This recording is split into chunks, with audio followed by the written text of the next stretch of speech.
For Borderlands 4, there has been a lot of controversy given Randy Pitchford's past comments. If you're unaware, he had something to say on X about real fans willing to pay $80 for the game and they'll find a way to do it regardless of the price. He later backtracked on it and tried to explain his words, but he came off a little out of touch with that and kind of condescending in a lot of his responses to the whole situation. And now that we finally gotten the price for Borderlands 4, it seems as if that hasn't worn off and that people still have a sore spot for Randy and Gearbox alike.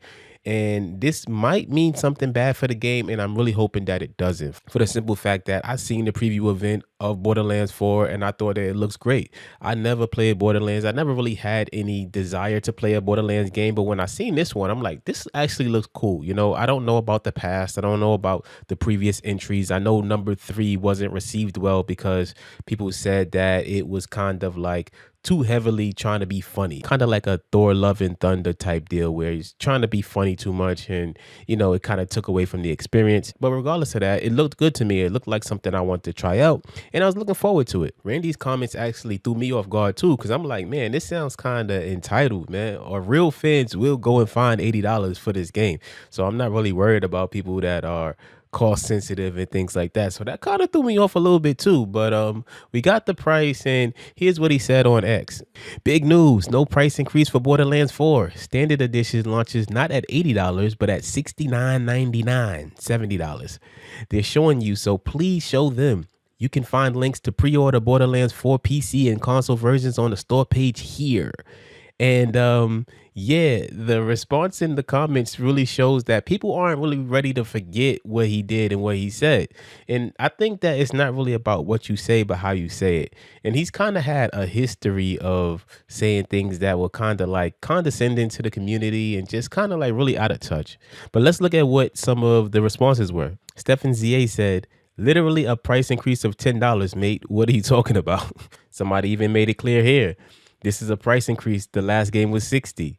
Somebody said, drop the price to 50 and I'll consider it. And the list goes on and on here with people responding to him in the price. So this speaks to kind of like the mindset of gamers and where we are today with game prices, how they're steadily rising.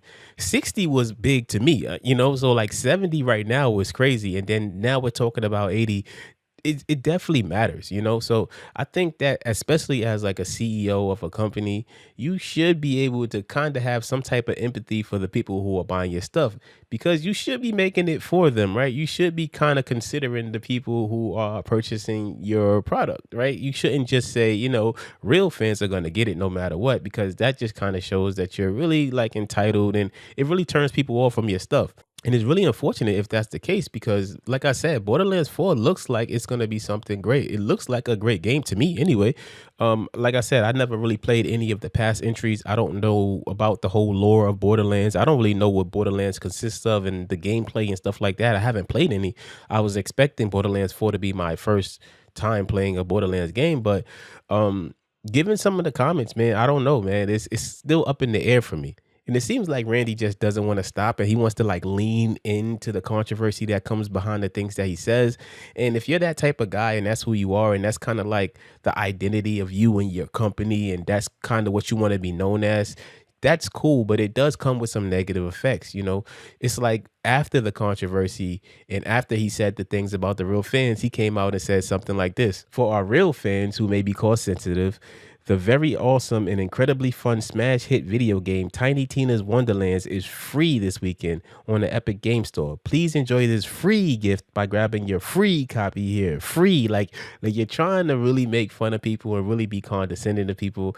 And when you do that, you know, you turn a lot of people off. And I understand that there's a saying that goes, any promotion is good promotion. And even if somebody's saying something bad, that's promotion, that's marketing. But at the same time, you have a reputation, right? Like gamers aren't like regular consumers in my mind. I feel like gamers will really kind of like hold you to the things that you say and they will make you pay with your pockets or they'll make you pay in the reviews, but they will make you pay. Like gamers are the few consumer groups that will really come together and really go against the grain when it comes to a company, especially if they feel like the company is doing wrong or if they feel like the people are out of touch with the gaming community.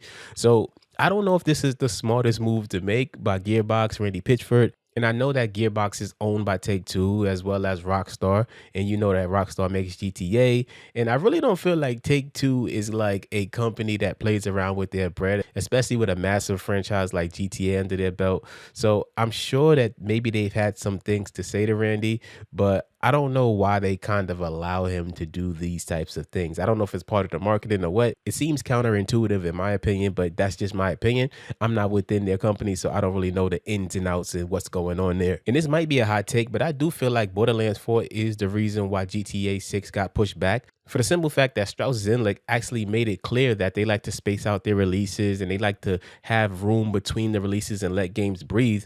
And I was wondering, like, if they're gonna release Borderlands 4 and then release GTA 6 right after that, they're like stomping on their own game because you know what GTA 6 is gonna do. You know what that game is capable of. So why would you kind of like step on your own game in that regard? And I do believe that the reception for Borderlands 4 once they did the gameplay reveal was much higher than they expected. And they were like, man, this is going to be big. This is going to be its own thing. Let's push this back a little bit. Let this breathe. Let it have its time. And then we'll drop GTA 6 later next year. Now, will GTA 6 be $80? Will it be $100?